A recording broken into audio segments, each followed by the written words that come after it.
करता आया आया सावन झूम के। रिम झिम करता आया आया सावन झूम के। मस्त महीना पावन भक्ति है, मस्त महीना पावन भक्ति है, आया कंवरिया झूम के। बम भोले बम भोले बम भोले बम, बम भोले बम भोले बम भोले बम, बम भोले बम भोले बम भोले बम, बम भोले बम भोले बम भोले बम।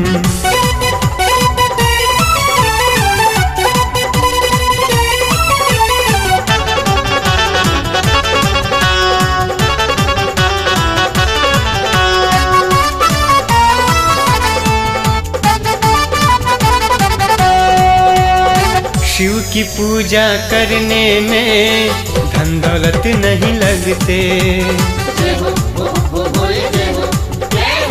श्रद्धा सुमन मन अर्पण करते रहेंगे शिव जी हंसते।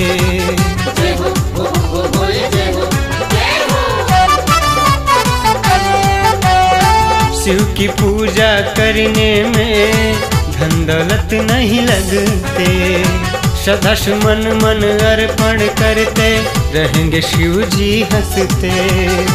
है दयालु मेरे भोले, है दयालु मेरे भोले, महिमा इनकी मस्त निराली। बम भोले बम भोले बम भोले बम, बम भोले बम भोले बम भोले बम, बम भोले बम भोले बम भोले बम, बम भोले बम भोले बम भोले बम।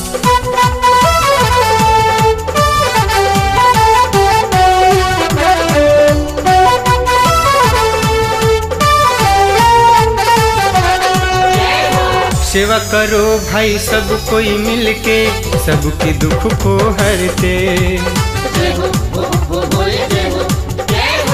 जगत पिता है इस जग के भाई, सबका पालन करते।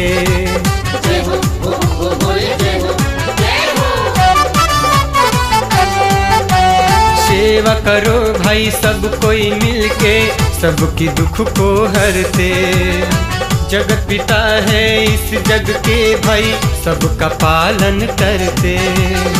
बड़े कृपालु है मेरे भोले, बड़े कृपालु है मेरे भोले, झोली भरते खाली। बम भोले बम भोले बम भोले बम, बम भोले बम भोले बम भोले बम, बम भोले बम भोले बम भोले बम, बम भोले बम भोले बम भोले बम। रिम झिम करता आया आया सावन झूम के। रिम झिम करता आया आया सावन झूम के। मस्त महीना पावन भक्ति है, मस्त महीना पावन भक्ति है, आया कंवरिया झूम के। बम भोले बम भोले बम भोले बम, बम भोले बम भोले बम भोले बम, बम भोले बम भोले बम भोले बम, बम भोले बम भोले बम भोले बम।